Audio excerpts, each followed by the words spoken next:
शनिवार रविवार सुट्टी असल्यामुळे मुलांना घेऊन कुठेतरी बाहेर जायचा बेत होता.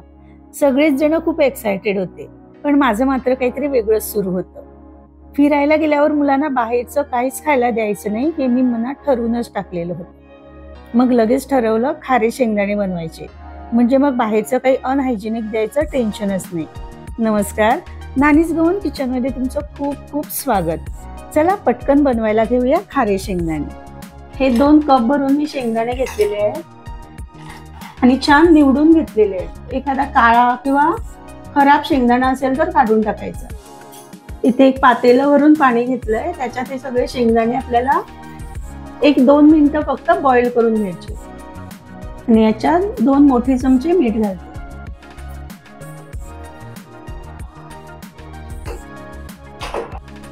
आता याला एक उकळी आली. आता हे कितपत शिजवून घ्यायचे हे कसं समजायचं, तर एक उकळी आली मीडियम गॅसवर की आणखी 1 मिनिटभर अशीच उकळी येऊ द्यायची आणि मग गॅस बंद करायचा.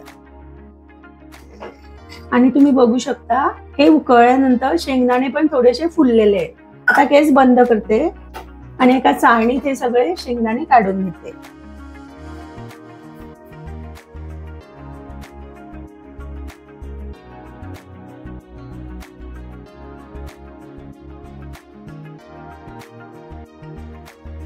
आता चाळणीत काढून घेतलेले शेंगदाणे एका किचन टॉवेलवर मी घालणार आहे आणि थोडेसे पसरून घेऊया. फक्त 1 मिनिटभर आपल्याला फक्त याच्यातलं एक्स्ट्रा पाणी काढून घ्यायचंय.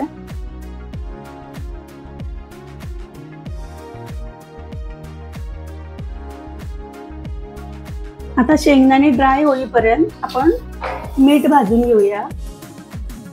हे मीठ मी वापरलेलंच आहे. आता मीठ छान गरम झालेलं आहे, त्यात थोडे थोडे आता आपले शेंगदाणे भाजून घ्यायचे.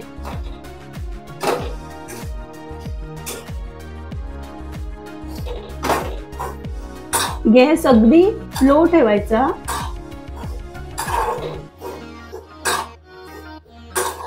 आणि हे सगळे अगदी लो गॅसवरच भाजून घ्यायचे.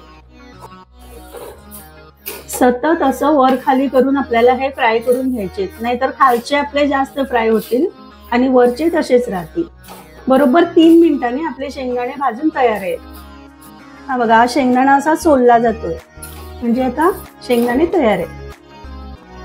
अशा तऱ्हेचा एक झारा घेऊन आपण हे छान असे मिठातून सहज चाळून घेऊ शकतो.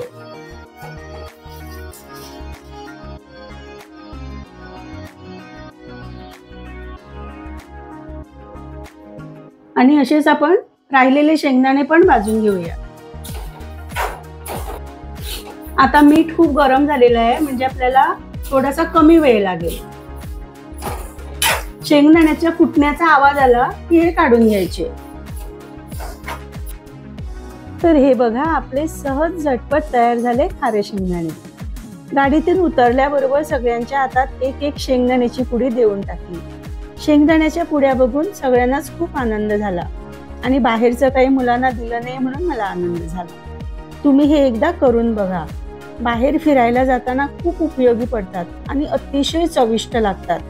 अगदी चौपाटीवर मिळतात ना, अगदी तसेच.